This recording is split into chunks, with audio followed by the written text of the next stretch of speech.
பிரியமானவர்களே, அன்பர் இயேசுவின் நல்ல நாமத்தில் வாழ்த்துக்கள்.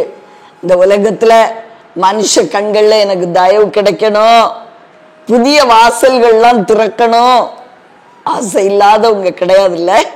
இன்னைக்கு அருள்நாதர் ஒரு வசனத்தோடு நம்மை சந்திக்கிறார். எஸ்ரா 7ஆம் அதிகாரம் 6வது வசனம். அவனுடைய தேவனாகிய கர்த்தருடைய கரம் அவன் மேல் இருந்ததினால் அவன் கேட்டவைகளை எல்லாம் ராஜா அவனுக்கு கொடுத்தான். பிரியமானவர்களே, வேத போதகனாகிய எஸ்ரா அவரோடு கூட தேவனுடைய கரம் இருந்துச்சு. இந்த உலகத்துல ஒரு வழக்க சொல் உண்டு. என்ன சொல்லு? இவங்களோடு கூட பெரிய கரங்கள்லாம் இருக்குப்பா, பெரிய அரசியல் கரங்கள், பலமிக்கவர்களுடைய கரங்கள் இருக்கு, செல்வவான்களுடைய கரங்கள் எல்லாம் இவங்களோட இருக்கு இல்லையா? அப்படி சொல்லுவோம்ல. அதனால அவங்கள பார்த்தா பயம்.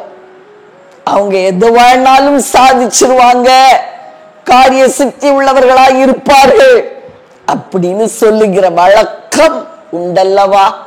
பிரியமானவர்களே, வேதம் சொல்லுகிறது தேவனுடைய கரம் நம்ம கூட இருந்துச்சுன்னா நமக்கு காரிய சித்தி உண்டாகும்.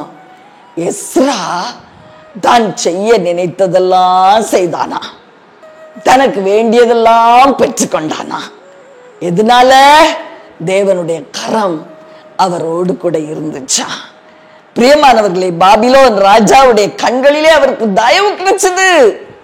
தேவ பிரசன்னம் நம்மோடு கூட இருந்துச்சுன்னா நம்ம வாழ்க்கையில அடுத்து அடுத்து படிகளை நம்ம ஏறி செல்லலாம். தேவ பிரசன்னத்தை மாத்திரம் விட்டு விடாதிருங்கள். தேவ கரம் கூட இருக்கிறதுனா என்ன அர்த்தம்? தேவனுடைய கிருபை நிறைந்த பிரசன்னம் நம்ம கூடவே இருப்பதுதான்.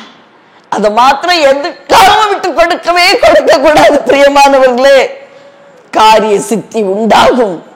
நம்ம படிப்படியாய் உயர்த்தப்படுவோம். வாழ்க்கையில அடுத்த படிக்கு போகணும்னு ஆசைப்படுறீங்களா? தேவ பிரசன்னத்தை மாத்திரம் விட்டு கொடுத்து விடாதிருங்கள். தேவ பிரசன்னத்தை பாதுகாத்துக் கொள்ளுங்கள். எஸ்ராவோடு தேவ பிரசன்னம் இருந்தபடியினால் பாபிலோன் ராஜாவுடைய கண்கள்ல அவனுக்கு தயவு கிடைச்சது. அவன் வேண்டியதெல்லாம் பெற்றுக்கொண்டான், காரிய சித்தி உள்ளவனானான். புதிய வாசல் அவனுக்கு திறந்துச்சு. கடினமான சூழ்நிலைகள் எல்லாம் மாறிற்று.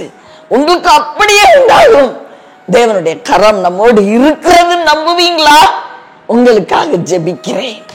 அன்பின் பரலோக தகப்பனே, அருமையான நல்ல ரட்சகர், ஆவியான தெய்வமே, எஸ்ராவோடு கூட தேவ கரம் இருந்தபடியினால் அவன் பாபிலோன் ராஜாவுடைய கண்களிலே தயை பெற்றவனாய் இருந்தான்.